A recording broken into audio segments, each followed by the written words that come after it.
제가 본문 말씀 갈라디아서 2장 20절 말씀 봉독하겠습니다. 내가 그리스도와 함께 십자가에 못 박혔나니 그런즉 이제는 내가 사는 것이 아니요 오직 내 안에 그리스도께서 사시는 것이라.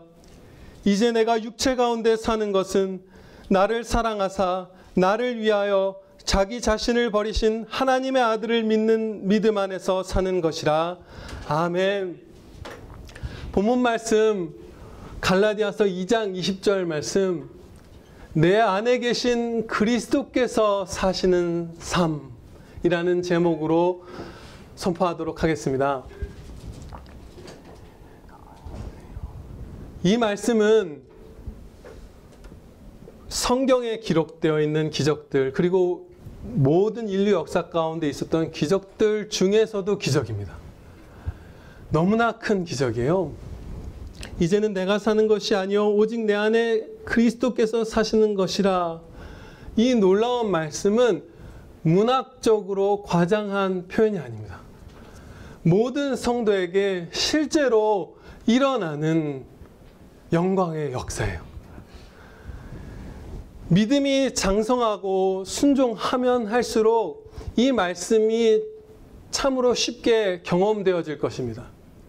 하지만 아직 믿음이 연약하고 순종이 부족한 성도라 할지라도 오늘 우리에게 주시는 이 말씀을 듣고 그 앞에 엎드릴 때 하나님과 내가 하나 되어서, 주 예수 그리스도 성자 하나님과 내가 하나 되어서 이제는 내가 사는 것이 아니라 그리스도께서 사시는 것이라 하는 이 놀라운 일이 내게 일어났었고 이미 더 날 것이라는 것을 우리가 모든 성도가 오늘 깨달을 수 있을 것입니다. 아멘. 사도는 우리라는 표현을 사용하지 않고 내가라는 1인칭의 표현을 사용하고 있죠. 이것은 이 20절 말씀이 바울 사도라는 한 개인에게만 적용되는 은혜이기 때문에 이 표현을 사용한 것이 아닙니다. 성경 전체의 가르침과 이 문맥의 내용을 보건대 이 말씀은 100% 모든 성도에게 해당이 되는 말씀이에요. 여기서 그럼에도 불구하고 내가 라는 표현을, 우리가 아니라 내가 라는 표현을 쓴 것은 하나님께서 우리를 사랑하시고 우리와 함께 동행하실 때 교회 공동체의 일원으로서만 대략적으로 만나주시는 게 아니라는 것이죠. 우리 한 사람 한 사람과 완전한 사랑의 교제를 나눠주시는 것이에요. 네, 우리 교회 전체가 물론 주님의 신부이지만 우리 한 사람 한 사람의 심령과 주님께서 이렇게 하나 되어 주시는 것입니다. 그래서 예수님에 대해서 이렇게 고백하는 것이 우리도 가능합니다. 나를 사랑하사 나를 위하여 자기 자신을 버리신 하나님의 아들. 네, 이 사도 바울의 고백이 바로 우리의 고백이에요. 혹시 이 자리에서 말씀에 집중하지 못하시는 분이 지금 아직까지 집중하지 못하신 분이 계시더라도 여러분의 주님께 여러분의 마음을 기울이시기를 축원합니다. 네. 성도는 그리스도와 함께 십자가에 못 박혔다 이렇게 말씀합니다. 그것은 부패한 옛사람이 죽고 새 사람으로 태어났다, 우리의 영혼이. 그 말씀이에요. 이 새롭게 죽고 태어나는 이 놀라운 은혜 역사에 대해서 로마서 6장 6절로부터 7절 말씀에 좀 더 자세한 설명이 있습니다. 제가 봉독하겠습니다. 우리가 알거니와 우리의 옛사람이 예수와 함께 십자가에 못 박힌 것은 죄의 몸이 죽어 다시는 우리가 죄에게 종노릇하지 아니하려 함이니 이는 죽은 자가 죄에서 벗어나 의롭다 하심을 얻었음이라. 아멘. 우리는 죄의 종이었어요. 예수님을 믿기 전까지. 근데 종의 특징이 무엇이라고 할 수 있을까요? 종은 주인에게 무조건 굴종해야 하죠. 주인의 뜻에 무조건 따라야 해요. 그리고 주인과 그 운명을 같이 합니다. 주인과 함께 멸망하고 주인과 함께 사는 거예요. 그래서 거의 대부분의 문화권에서 종들을 주인이 높은 사람 죽을 때 여러 명을 막 산채로 순장시키고 하는 것도 우리가 보잖아요. 종의 운명은 주인과 같이 합니다. 그 두 가지가 특징이에요. 주인에게 굴종하고 소유자와 운명을 같이 하는 것. 그래서 원래는 죄를 우리는 계속해서 범하고 죄를 우리가 사랑하기도 하면서 그러면서 계속 범하고 양심이 소리쳐서 우리가 그것을 벗어나려고 해도 결코 완전히는 벗어나지 못하고 또 범죄하고 또 범죄하였던 그 죄의 종이었던 게 우리의 현실이었고 그대로 가다가는 원래는 멸망으로 지옥의 형벌을 받아야 마땅했던 것이 우리였습니다. 그런데 그 십자가에 함께 주님과 못 박혀 우리가 옛사람이 죽음으로써 죄의 종에서 벗어나 예수 그리스도의 종이 되었다는 것이에요. 그래서 우리가 예수님께 받는 구원을 이제 이 죄에서 벗어난 것이 우리의 구원인데 우리는 죄를 용서받는 것에만 집중하는 경향이 있을 때가 있습니다. 예수 그리스도의 십자가 보혈로 우리가 받은 죄로부터의 이 건짐은 죄를 용서받는 것 플러스 죄를 이기는 것입니다. 네, 죄를 이길 수 있어요. 내 안에 계신 그리스도께서 그것을 이루어 주십니다. 이렇게 옛사람이 죽고 세상과 죄에 대하여 죽은 것이죠. 주님과 함께 살아난 성도 안에는 그리스도의 영이신 성령님께서 늘 함께 하십니다. 24시간 천국 가는 그 날까지 계속해서 저와 여러분 모두와 함께하고 계세요. 그래서 예수님께서 내 안에 계시다 지금 사도가 고백하고 있는 것이에요. 예수님의 영이 우리와 함께 하시기 때문에 지금.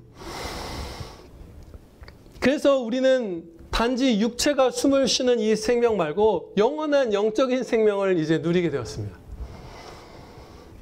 그래서 나의 부패한 본성을 섬기거나 내 취향이나 내 기호를 섬기는 게 아니라 예수님을 따라서 예수님의 도우심을 받아서 예수님의 마음으로 그렇게 하루하루를 매 순간을 살아가는 것이 가능해진 것이에요. 그래서 이 모든 일들, 죄에 대해서 죽고 예수님의 영이 우리와 함께 하시고 그래서 예수님과 완전히 연합된 그 마음으로 우리가 생각하고 말하고 행동할 수 있기 때문에 이제는 내가 사는 것이 아니라 내 안에 계신 그리스도께서 사시는 것이다. 이렇게 우리가 고백할 수 있는 것입니다. 예, 아멘입니다. 저와 여러분이 우리 모두가 그리고 각 사람이 예수님과 한 몸이 되어서 살아갈 수 있게 된 것이에요. 이 진리에 우리가 오늘 계속해서 이 진리 위에 서서 머무르고 살펴보면서 충격을 거대하게 받기를 소원합니다. 네, 이것을 우리가 소원하며 마음속으로 기도드리며 이 말씀을 배우기를 바라요. 충격받기를. 저는 최근에 들어서 이 사실에 크게 놀랐습니다. 그런데 더 놀라야만 해요. 제가 얼마나 연약하고 죄악이 많이 남아있든지 이 죄인이 거룩하신 창조주 하나님 구주 예수 그리스도와 함께 연합해서 한 몸이다. 내가 사는 게 아니라 주님께서 사신 것이다.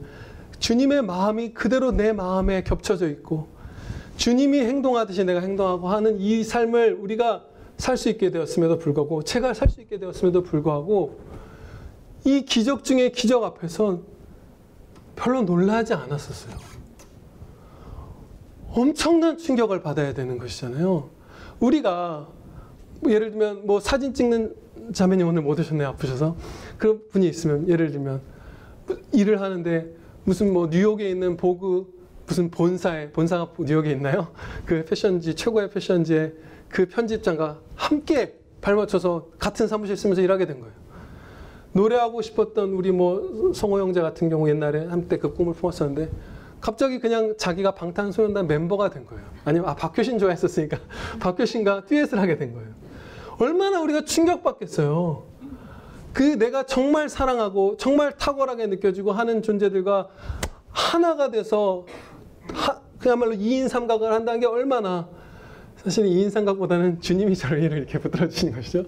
그 엄청난 충격인데 예수 그리스도 하나님과 하나 되어서 산다는 것. 옛사람인 내 죄는 이미 사라지고 주님과 하나 되어 살 수 있다는 이 엄청난 은혜 앞에 충격을 받지 못했던 게 저였고, 여러분들 가운데서도 저처럼 이 놀라운 거대한 영광 앞에 감격하지 못했던 분들이 있다면 오늘 회복하시기를 축원합니다. 우리가 이 은혜의 엄청난 감격을 느껴야만 하고 느끼게 될 거예요. 이 땅 가운데서. 왜냐하면 엄청난 소망이 있는 것이죠. 이 땅에서 이 사도 바울과 같은 믿음, 이것이 막 뿜어져 나와서 내가 사는 것이 아닙니다, 이걸 막 말하지 않고는 견딜 수 없는 이 믿음에 이 땅에서 우리는 도달할 거예요. 모두가. 왜냐하면 네, 아멘입니다. 왜냐? 예수님께 대하여 무덤덤한 자는 천국에 들어갈 수 없기 때문이에요. 그래서 제가 드린 이 말씀은 예수님을 믿는 모든 자녀들이 지금 아무리 불순종하고 있더라도 주님의 그 권능, 그 사랑, 포기하지 않으시는 상한 심지를 꺼버리지 아니하시는 그 자비로 말미암아 끝끝내 우리의 숨이 거두는 그 순간에라도 주님과 함께하게 된 이 삶을 막 감격해서 심장이 쿵쾅거리는 그 믿음에 도달하게 해주실 것이에요. 그런데 그날이 생애 마지막 날이면 너무 죄송스럽고 너무 안타깝죠. 기쁘지만 안타깝고 안타깝지만 기쁨이 물론 더 커요. 이 날이 오늘이기를 우리가 소원합니다.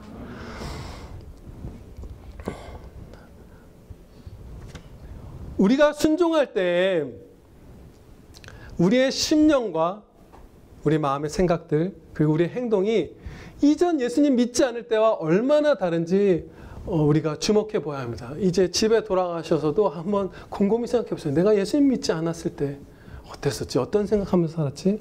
어떻게 행동했었지? 어떤 말들을 뱉었었지? 정말로 하늘과 땅처럼 변했어요. 우리가 그 은혜에 이렇게 스며들듯이 은혜를 이렇게 받을 때가 많기 때문인지 그 엄청난 격변을 이렇게 자각하지 못할 때가 있죠. 얼마나 내가 변했는지 예수님 믿기 전과.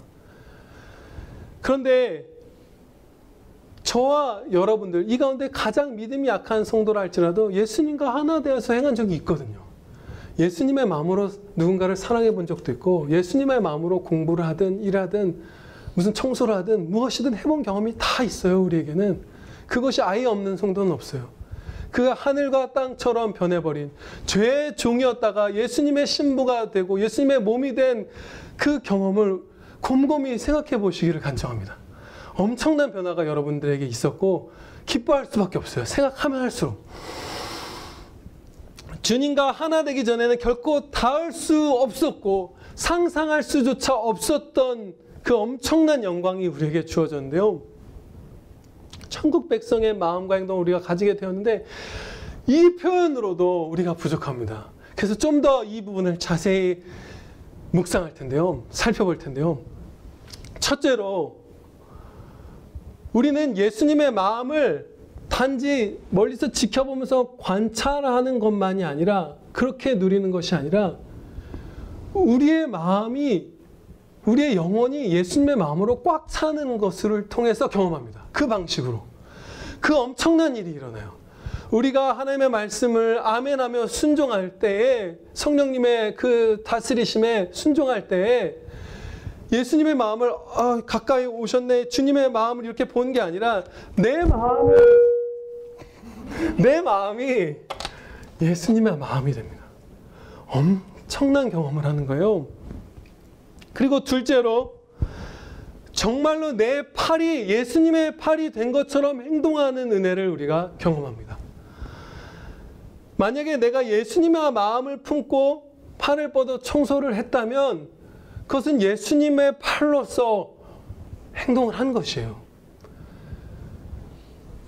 예전에 그 말씀이 그 크리스마스 때 최강문 목사님의 고백이 또 생각나더라고요. 기억나시나요? 그 우리 원로 목사님을 모시고 총회에서 최집사님이 함께 일하셨는데 이 박정호 목사님이 감사함으로 그 총회에서 기뻐서 막 진공청소기 밀고 이 청소하는 모습을 보면서 거기서 주님을 향한 그 감사를 그것을 목격했잖아요.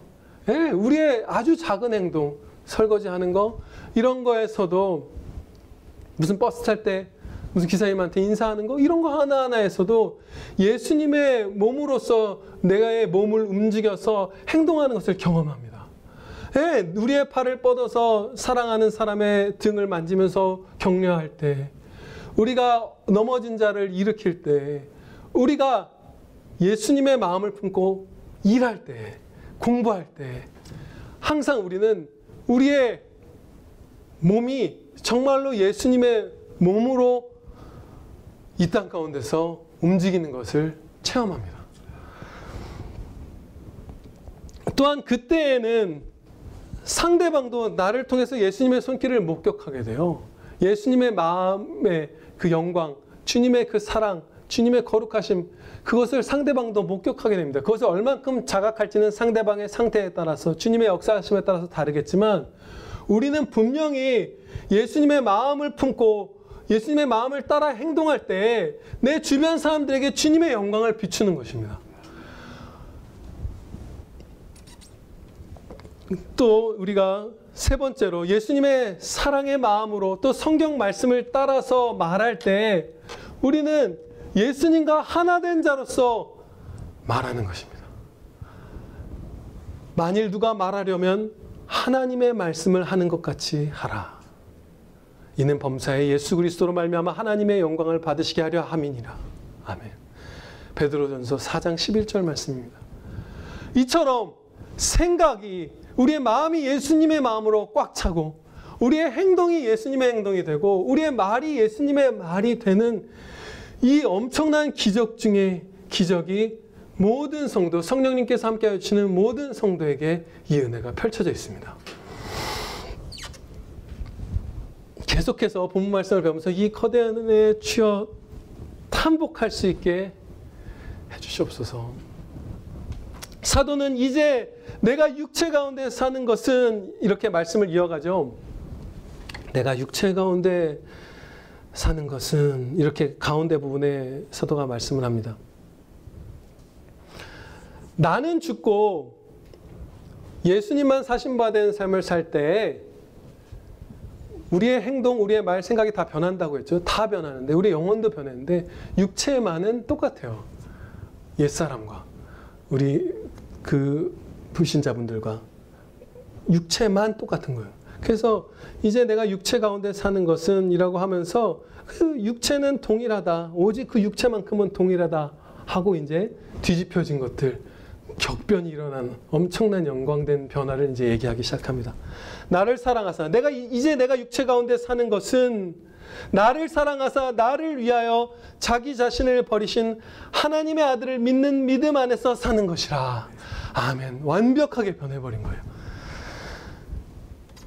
여기서 사랑이 우리의 이 새 생명에 얼마나 그 많이 이 핵심을 차지하고 있는가요? 예, 사랑이에요.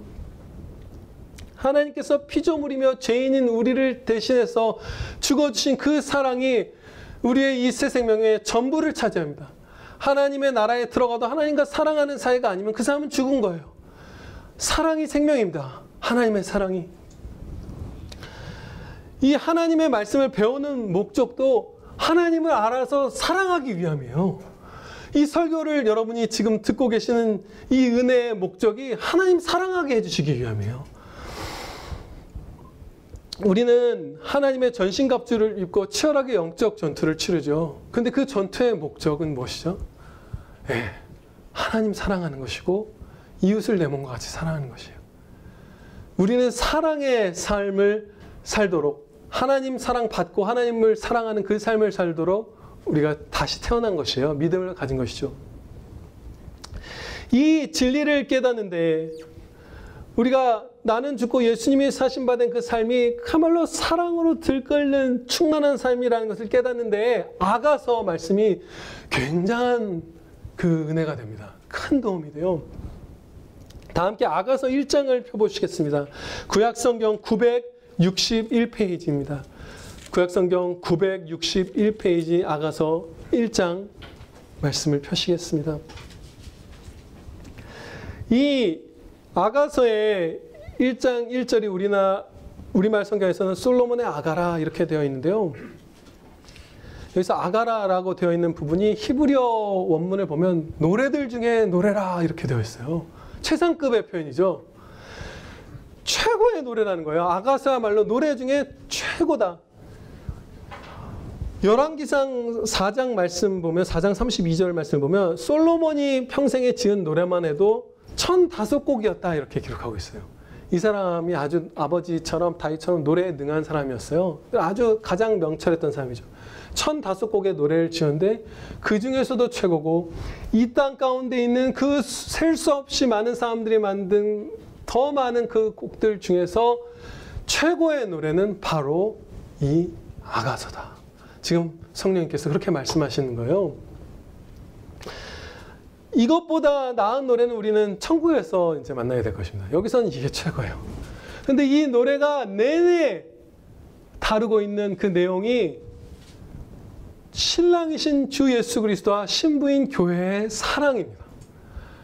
그것이 세상 인류 역사 가운데 정점에 있는 노래가 다루고 있는 주제예요. 네, 주여. 이 아가서는 특징이 한 가지 있는데요. 여러 화자가 번갈아 가면서 노래를 합니다. 신랑이신 그리스도, 신부인 교회, 이제 여기서는 왕과 술람 여인으로 나오죠. 그리고 여러 군중들 이런 식으로 여러 화자가 번갈아 가면서 노래를 해요. 그런데 우리말 성경에서는 지금 누가 노래하는 사람인지를 알기가 사실은 너무 어렵습니다. 너무 어려워서요. 이 아가서 말씀을 읽을 때는 그냥 영어 역본, 영어 성경 아무거나 펴놓고 옆에 두시고 보시면 써 있어요. 2절부터 4절까지는 뭐 she, 5절부터 뭐 7절까지는 he 뭐 이렇게 써 있거든요. 누가 노래하는지. 그렇게 이제 읽으시면 이 아가서 말씀을 여러분들이 쉽게 이제 읽으실 수 있어요. 그런데 이 2절부터 4절까지는 교회를 나타내는 신부의 노래입니다. 여기서 최고의 신랑에게 한없는 사랑을 받는 십자가 사랑을 받는 그 교회의 심정이 어떤가? 이렇지 않다면 어떠해야 하는가? 우리가 그것이 바로 2절부터 드러납니다. 너무 아름답고 선명하게 표현하고 있어요. 이렇게 말합니다.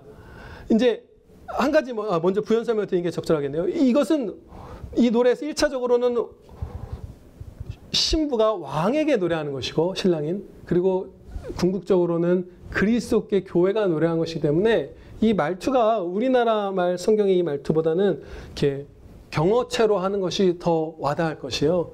그러니까 이렇게 2절에서 말씀한 겁니다. 노래했어요, 신부가. 제게 입 맞추시기를 원합니다. 이러면서 갑자기 노래를 시작한 거예요. 제게 입 맞춰 주시기를 간절히 소원합니다. 이렇게 얘기한 거예요. 근데 이게 얼마나 아름답냐면요. 밑도 끝도 없이 그냥 입 맞춰달라고 하는 거예요. 어떤 누구를 지칭하는지가 없어요. 당신이, 왕이, 주님이, 신랑이, 그대가 이런 말이 하나도 없어요. 그냥 갑자기 노래 시작해서 입 맞춰주세요 이러는 거예요. 당연히 주 예수 그리스도를 향한 사랑으로 꽉 차 있어서 그냥 노래를 듣는 사람이든 누구든 어떻게 보면 막 이렇게 친절하게 이렇게 고려하지 못할 만큼 어떻게 보면 그다음에 당연히 신랑이신 예수님의 사랑만을 갈구하는 것이 교회 궁극의 모습이어야 하기 때문에 제게 입 맞춰 주세요. 이렇게 주님께 외치는 거예요. 그러면서 계속해서 어떤 표현을 다 쏟아부어도 주님의 아름다움을 표현하기에 부족하다는 것처럼 계속해서 막 그 비유들을 사용합니다. 당신의 사랑이 포도주보다 낫습니다. 이거 우리 대한민국 교회 별로 안 와닿죠. 포도주 별로 마시는 분들도 많이 안 계시잖아요. 근데 이 건조하고 그렇죠. 그런 더운 이스라엘 땅에서 냉장고도 당연히 없었죠.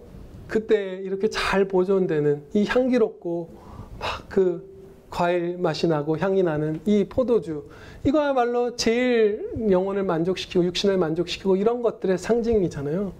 그 세상에 어떤 나를 만족해야 해주는 것보다 당신의 사랑이 더 좋습니다. 이렇게 막 노래하는 거예요. 그리고 한 가지만 더 표현을 살펴보고 가겠습니다. 3절을 보면 당신의 이름이 쏟은 향기름 같습니다. 이렇게 말해요. 오직 이름만으로도 막 부어져서 그 향기가 쏟아져 나오는 그 향기를 맛보는 것처럼 제 영혼이 막 채워집니다. 주님의 향기로. 너무나 만족스럽습니다. 이렇게 지금 노래하고 있는 것이에요. 향수를 어떤 향수 가게를 운영하는 분이 영상을 찍으셨어요. 향수 한 병을 사면은 뭐 몇 번을 쓸 수 있을까? 몇 번 쓸 수 있을 것 같아요? 매일 쓴다고 생각하면 여러분 얼만큼 쓸 수 있을 것 같아요? 뭐 몇 달, 뭐 2달, 뭐 이렇게 짧게 생각하시는 분도 있을 테고 경험이 있으신 분들은 아시겠죠. 그런데 정말로 정밀하게 그 펌프질을 하면서 세는데 한 번에 나오는 양이 0점 몇 미리 막 이런 식으로밖에 안 돼서 향수 한 병을 사면 뿌리고 매일 2번씩 700번을 뿌려도 1년 넘게 사용합니다. 향수라는 게 되게 비싸 보이지만 어떻게 보면 정말 많이 쓰는 거예요. 향이라는 게, 그 향유라는 게 그렇게 엄청난 것이죠. 근데 그거를 확 부어버린 향기가 이름에서만으로도 제게 풍겨옵니다. 라고 지금 교회가 고백하는 것이고, 우리가 이 마음이 없다면 이것을 회복해야 되는 것이에요. 이렇게 이제 다시 본문 말씀으로 돌아오겠습니다. 성도인 우리의 삶이 어떤 복된 삶인지, 정말 어떤 사랑 가운데 있는 삶인지 우리가 깨달아야 합니다. 십자가에 나를 위해서 달리신 하나님과 혼인을 하고 한 몸이 되어서 사랑의 삶을 사는 것은 그야말로 이 아가서의 신부와 같은 기쁨으로 꽉 채워져야 되는 삶인 것이에요. 그 충격이 우리에게 있었으면 좋겠어요. 이제 내가 육체 가운데 사는 것은 나를 사랑하사 나를 위하여 자기 자신을 버리신 하나님의 아들을 믿는 믿음 안에서 사는 것이다. 우리의 삶 전체가 한없는 사랑으로 우리를 사랑하신 예수님을 믿고 의지하고 따르는 그 신앙이다. 우리의 삶 전체가 그 안에 있다. 이 복된 선포를 하고 있는 것이에요. 이제 본문 말씀을 2가지로 적용하고 설교를 마치겠습니다. 첫째로 우리가 행할 실천은 우리는 아멘 신앙을 가져야 합니다. 예, 이래서 그 예배 시작할 때 간구를 드리면서 시작했던 것이에요. 우리가 매 구절마다 찬양 때, 기도 때, 설교 때 아멘으로 화답하기를. 우리가 교회에서 예배드린 날이나 집에서 말씀을 읽을 때, 혹은 살아가다 성령님께서 성경 말씀을 생각나게 해주셨을 때, 혹은 말씀 그대로의 합한 권면을, 사랑의 권면을 누군가에게 들었을 때 다 아멘, 아멘 우리가 할 때 우리에게 은혜가 쏟아집니다. 하나님께서 엄청나게 그 전과 그 후가 완전히 차이 나는 것을 우리가 체험할 만큼 은혜를 부어주세요. 그것은 확신합니다. 이따 보시겠지만 성경에 약속되어 있어요. 이것이 나는 죽고 내 안에 계신 예수 그리스도께서만 사신 바 된 그 삶을 사는 열쇠입니다. 예수님의 인도하심에 아멘 해야 예수님만 사실 수 있잖아요. 아멘 안 하면 내가 사는 것이잖아요. 그때는 내 옛사람을 따르겠다는 것이잖아요. 그래서 이것이 그야말로 키입니다. 마리아 자매님으로부터 우리가 아멘 신앙의 귀한 본을 이제 목격할 수 있어요. 엄청난 본을 보이셨어요. 예수님의 모친인 마리아의 자매님은 천사로부터 예수님을 잉태할 것이라는 소식을 이제 고지받았습니다. 근데 그 당시 사회는, 지금도 아마 이스라엘은 그렇지 않을까요? 우리나라 지금 2020년 대한민국보다 혼인이 훨씬 더 양 가문 전체 연합이었던 것이잖아요. 그 의미가 훨씬 더 강했잖아요. 그리고 이 딸이 아버지, 어머니, 특히 아버지에게 이렇게 속해 있는 그 식솔로서 그 아버지의 통치 아래에 있다는 것, 이런 것들이 되게 강조되었던 그런 시기잖아요. 그런 사회고. 근데 그때 갑자기 임신을 하게 될 것이라는 소식을 들은 거예요. 약혼자가, 요셉이라는 약혼자가 있는데 엄청난 일이 벌어진 거죠. 또 이 당시 인구도 너무 적었는데 그 중에서도 소도시였단 말이죠. 살았던 곳이 작은 마을. 그러면 거기서 결혼도 안 한 그 약혼자가 있는 처녀가 임신을 해서 출산까지 해야 되는 것이잖아요. 무조건. 위험하고 정말로 위태롭고 수치스럽고 엄청난 일이 이 마리아 자매님에게 닥칠 수 있는 그 상황을 지금 고지받은 것이에요, 천사에게. 그리고 이 당시 마리아의 나이는 10대 소녀로 추정돼요. 거의 확실해요. 우리 교회로 치면 지은이에 제일 가까워요. 소망이도 아니고 지은이보다 한두 살 많았으려나? 많아봤자. 그런 정도의 나이예요. 그러면 거부하고 싶고, 아니요, 저는 못해요. 도망가고 싶고, 피하고 싶고, 사실은 이거보다 어떻게 보면 더 작은 일을 명함받았던 요나 선지자는 좀 도망다녔었잖아요. 그런데 이 마리아 자매님은 정말 믿음 좋은 성도였어요. 그때 이렇게 응답했습니다. 주의 여종이오니 말씀대로 내게 이루어지이다. 하늘에서 아버지의 뜻이 이루어진 것처럼 땅에서도 이루어지기를 바랍니다. 그 예수님께서 가르쳐 주신 완전한 기도, 그 신앙, 예수님의 마음이 있었던 거예요. 예수님이 사신받은 삶을 살았던 거예요. 근데 그것은 이렇게 아멘할 때 풍성하게 열매를 맺는 것입니다. 그리고 한 가지 더 놀라운 아멘을 새겨볼게요. 이제 예수님을 이렇게 마리아가 양육하고 있는데 12살이 되셨습니다. 예수님께서.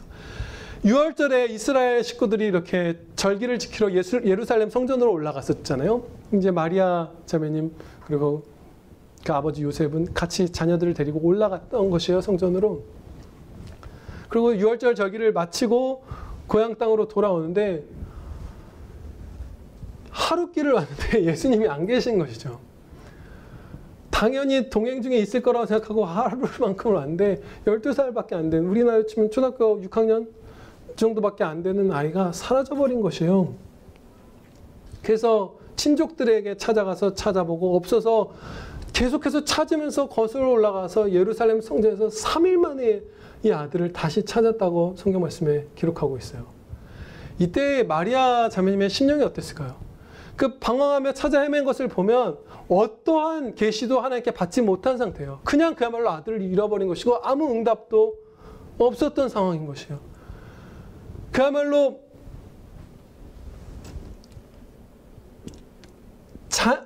자녀를 잠깐이라도 잃어버려 보신 분들은 이 심정 다 아시죠? 자녀를 찾아야 되니까 살아있는 거지 사실은 거의 이 심정은 죽은 자와 방불했을 것이에요. 3일이나 그 자녀를 찾아 헤맨 어머니의 심정은 정말로 상해 있었어요.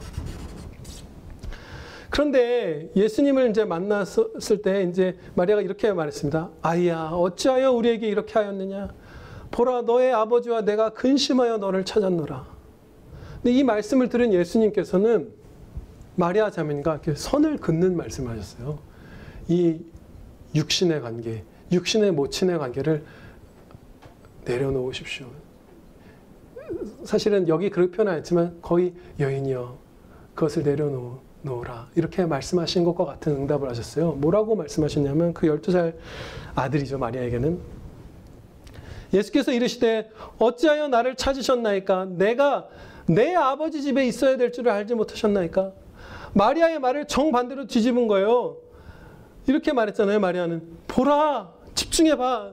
너의 아버지와 내가 근심하여 너를 찾았다. 근데 지금 내 아버지 집, 내 아버지는 그 법적인 아버지 요셉 아니고 나 어머니와 아버지에게서 말미암은 게 아니고 나는 진짜 내 아버지는 하나님이세요. 지금 그 얘기를 한 거예요. 선을 탁 그은 거예요. 임신하여서 뱃속에서부터 키우고 그 아이를 낳아서 젖을 먹이고 12살이 될 때까지 극진한 사랑으로 이 믿음 좋은 자매가 얼마나 사랑했겠어요. 이 아들을, 이 첫 아들을 사랑하고 목숨 걸고 낳았고 이 아들 정말 고생할수록 그 사랑은 커지잖아요. 어떤 대상을 위해서. 그 사랑이 정말 지극했을 거예요. 그런데 이제 그거 내려놓으라는 거예요. 그러면 우리의 본성을 따라서, 그게 뭐 죄악돼서만이 아니라 그런 게 아니라 본성을 따라서 마리아의 가슴은 그야말로 찢어지는 거예요. 이때의 마음은 정말 그거를 내려놓는 것은 본성을 거스르는 아주 상하는 마음이, 어머니의 마음이 그런 거잖아요. 그런 것이에요. 그럴 때에도 마리아는 아멘 신앙으로 순종했습니다. 그 부모가 그가 하신 말씀을 깨닫지 못하더라. 아직 못 깨달은 거예요. 너무 엄청난 얘기니까. 그런데 이런 말씀이 덧붙여 있어요. 그 어머니는 이 모든 말을 마음에 두니라. 예. 아들아 무슨 말이냐? 아니면 하나님 이게 무슨 말입니까? 싫습니다. 이게 아니라 못 깨닫지만 아멘. 언젠가 그 깨달을 그날까지 이 말씀을 제 심령에 새겨두겠습니다. 간직하겠습니다. 주여 가르쳐 주시옵소서, 깨닫게 해주시옵소서 하면서 아멘하고 순종의 그 깨달음의 신호가 떨어지면 바로 따라갈 수 있도록 바로 아멘하고 충성했던 것이에요. 그래서 마리아가 이렇게 복된 여인이 된 것입니다. 지극히 복된 여인이라 이 찬양 가운데 고백되거든요. 하나님의 말씀 가운데 이 여인이 만약에 저 낳기 싫습니다. 아니 아들아 무슨 소리냐, 넌 내 아들인데 라고 했다면 어땠을지 참 너무나 안타까운 일이 있었겠죠. 이처럼 이제 마리아의 이 아멘 신앙을 보고서 우리 합신의 제가 사랑하는 그 안상혁 교수님이 나도 실천을 해봐야 되겠다 하셨대요. 그래서 예배가 이제 주일날 이제 시작되는데 뭐 대표기도 하신 분도 있고 찬양 성가대도 있고 막 하잖아요. 매 순간마다 한 그 간구, 한 약속 이런 게 선포할 때마다 아멘, 아멘 막 입으로 속으로 계속 하면서 한 거예요. 근데 너무 은혜가 컸던 거예요. 오죽하면 이분이 이게 너무 은혜가 커서 이걸 성도들이 꼭 새기고 했으면 해서 이런 비유를 줬어요. 아주 조심스러운 비유인데 독특한 비유를 줬어요. 이런 생각이 들었다는 것이죠. 컴퓨터 모니터 화면에 5만 원짜리, 10만 원짜리, 막 만 원짜리, 막 100만 원짜리가 돌아다니는 거예요. 근데 클릭만 마우스로 탁 하면 그게 내 통장에 팍팍 입금이 되는 거예요. 그런데 아멘이 바로 그 클릭과 같다. 아멘 하기만 한다면, 마음으로부터 아멘 하기만 한다면 그 은혜가 내게 쏟아져 들어오는구나. 그것을 그분이 체험하면서 제발 합시다 막 간청하는 거예요. 우리는 한 몸이니까 간청할 수 있죠. 우리가 남이라고 생각하면 제발 낫기 위해서 복 좀 받기 위해서 약 좀 먹어주세요 이런 거 안 하잖아요. 당신 몸 좀 관리해 주세요 안 하죠. 우리 사랑하니까 간청하는 거예요. 제발 이거 해주십시오. 그런데 이것은 그 교수님만의 개인적인 경험도 아니고 마리아만의 경험도 아닙니다. 제가 앞서 말씀드린 바대로 이것은 약속된, 성도 모두에게 약속된 신앙이 바로 아멘 신앙이에요. 고린도후서 1장 20절 말씀입니다. 하나님의 약속은 얼마든지 그리스도 안에서 예가 되니 그런즉 그로 말미암아, 예수님으로 말미암아죠, 우리가 아멘하여 하나님께 영광을 돌리게 되느니라. 아멘. 아멘 할 때에 예수님이 사신받은 그 찬양의 삶을 살게 된다. 이 약속을 우리에게 주셨어요. 아멘 하시면서 많은 복 누리시길 축원합니다. 아멘. 이제 마지막 실천 한 가지 살펴보겠습니다. 두 번째 적용입니다. 내가 아니라 내 안에 계신 그리스도께서 사시는 것을 의식적으로 실천하시기 바랍니다. 의식해서 의지적으로 내가 아니라 예수님께서 사시는 것이구나. 그 삶을 지금 내가 순종해서 살고 있구나. 라는 것을 막 뿜어내세요. 드러내세요. 온 세상에. 그게 막 느껴질 만큼, 성도라면 당연히 알 만큼, 알 수 있다면, 역사 가운데 알 만큼 막 그렇게 행동하신 거예요. 제가 어느 날 며칠 전에 방에서 일하고 이렇게 있었는데 이제 아내가 뭐 출근하고 돌아와서 두 아이들을 이제 보는데 이제 힘들죠. 저 이제 아마 그날이 뭐 수요일이나 아니면 토요일이나 이렇게 제가 제일 바빴던 날인 것 같아요. 근데 아이들이 그날따라 좀 이렇게 불순종의 그런 걸 해갖고 아내가 막 지쳐하는 거예요. 참 속상해하고 있구나. 이제 그런 마음이 들었어요. 근데 이제 도와줘야 되겠다 이런 마음이 드는데 그때 내 안에 계신 그리스도께서 깨닫게 해주시기를 그냥 나가서 따뜻하게 대하거나 돕거나 이 정도가 아니라 제가 그러니까 그리스도의 마음으로 생각하고 그리스도의 마음으로 움직이고 그리스도의 마음으로 말하고 있다는 것을 막 뿜어내라. 그것을 아내에게 비추어서 내 영광을 아내에게 비추어서 그 아내를 격려하고 위로하라 이런 마음을 주셨어요. 깨달음을. 그래서 잠깐 제 옛사람의 본성으로 그냥 앉아서 그냥 내가 할 일 할까 하다가 벌떡 일어났어요. 아, 내가 지금 할 수 있는 기회가 예수님의 몸으로서 행동할 수 있는 기회가 나에게 지금 있구나 라는 것을 알고 벌떡 일어나서 나가서 문을 열고 나갈 때부터 예수님의 마음을 주니까 막 웃으면서 나가죠. 행복하게. 무슨 일이야 이제. 아내가 많이 느꼈었으면 좋겠네요. 이따 실천의 어려움도 여러분께 말씀을 드릴 겁니다. 근데 아무튼 그때는 기뻐하셨어야 하네요. 그래서 나가서 아내를 돕고 막 뭐 정리를 하고 아이들을 타일러서 순종케 하고 막 기분을 북돋고 하면서 그때 정말 많은 은혜 줘서 저희 네 식구가 금세 행복해졌거든요. 이 말씀처럼 이 제가 경험한 바처럼 이것은 제 경험만이 아니기 때문에 또 말씀의 근거를 말씀드릴게요. 이렇게 우리가 살아야 하는 것이에요. 내가 지금 도대체 무슨 삶을 살고 있지? 기적 중에 기적이 내게 일어났구나. 피조물이고 죄인인 내가 예수님이 행하시는 삶, 예수님이 사신받은 삶이라고 할 만큼 완전히 연합된 그야말로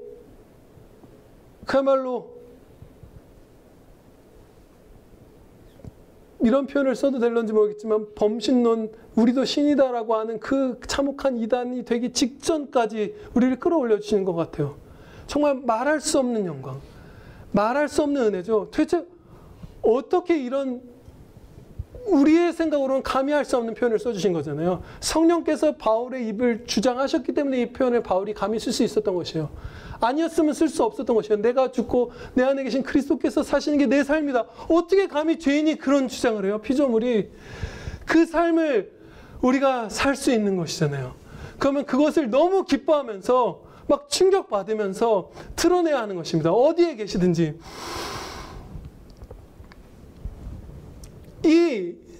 이 충성이, 이 기적을 의식적으로 드러내는 삶을 사는 것이 우리의 모두의 충성인 것은 바로 이 본문 말씀 안에서도 자증하고 있죠.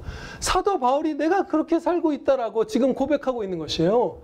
이것이 우리 모두에게 해당되는 것이고 또 요한복음 3장 21절에서도 이 실천을 배울 수 있습니다. 진리를 따르는 자는, 예수님이시죠, 진리이신. 진리를 따르는 자는 빛으로 오나니 이는 그 행위가 하나님 안에서 행한 것임을 나타내려 함이라. 예수님을 따라 행하는 자, 예수님이 사신받은 삶을 사는 자는 그게 예수님이 사신받은 삶을 내가 살고 있다는 그 은혜를 세상 가운데 드러내기를 바랍니다. 여기서는 그렇게 해야 한다라는 말씀이 아니에요. 요한복음 3장 21절 나중에 보세요. 그렇게 하게 된다는 거야. 한다는 걸 하길 원한다는 거예요. 자연스럽게. 예수님을 따라 행하고 있다면 그걸 막 드러내기를 막 소원하게 된다. 그걸 자각한다면 너희 사람인 너희가 예수님이 사신받은 삶을 사는 그 마음, 그 생각, 그 말과 행동이 있다면 그것을 막 세상에 드러내고 뿜어내고 싶은 그 마음으로 드러내게 된다 이 말씀이에요. 이게 새 생명의 소원입니다. 그런데 이 드러낸다, 나타낸다라고 여기서 표현되는데 이것은 그리스도의 십자가만 자랑한다. 그리스도의 이름만 높인다. 그리스도께만 영광 돌린다. 그리스도께만 찬양 드린다. 제가 지금 말씀드린 성경에 기록된 이 5가지 표현들이 사실상 다 같은 것입니다. 우리가 찬양 드리는 방식은 바로 이거예요. 내가 죽고 내가 예수님을 의지해서 예수님의 마음으로 생각하고 말하고 행동하는 것. 그래서 세상에 주님의 영광을 뿜어내는 것. 이게 바로 찬양입니다. 이 실천은 결코 쉽지 않아요. 우리가 이 거대한 은혜와 기적 앞에 얼마나 무덤덤했었는가를 생각해 보시면 이 실천이 결코 쉽지 않으리라는 걸 알 수 있습니다. 그야말로 아무 감흥이 없을 만큼 이 은혜 앞에서 모든 성도는 이것을 경험해 본 적이 있는데 하나라도 사랑을 실천했다면, 주님의 사랑을 했다면 이걸 경험한 건데 그냥 덤덤할 만큼 우리가 어두워요. 그래서 이것을 실천하려면 정말 우리가 부단히 애쓰고 전투도 하고 기도하고 노래하고 온갖 은혜의 방편을 다 활용해야 합니다. 그러나 그것은 다 다른 어떠한 삶과 비교할 수 없을 만큼 행복합니다. 기도드리시겠습니다. 아버지 하나님, 저희에게 주 예수 그리스도께서만 사신받은 삶을 살 소망이 있사옵나이다. 그 이유는 저희는 아직도 연약하고 죄악된 부분들 많사오나 저희 안에 친히 그리스도께서 내주하여 주시기 때문입니다. 아버지 하나님, 주님의 그 사랑, 자신을 십자가에 내어주신, 우리를 사랑하사 우리를 위하여 대신 죽어주신 그 십자가 사랑에 의지하며 믿으며 그 주님 신뢰하며 자신의 정욕을 죽이고 예수님을 따르는데 방해되는 모든 것들을 해로운 것으로 여기고 오직 아멘하며 마리아처럼 주 예수 그리스도께서만 사신받은 삶을 사는 가장 복된 삶 저희 모두가 살게 하여 주시옵소서. 예수 그리스도의 이름으로 기도하렵나이다. 아멘.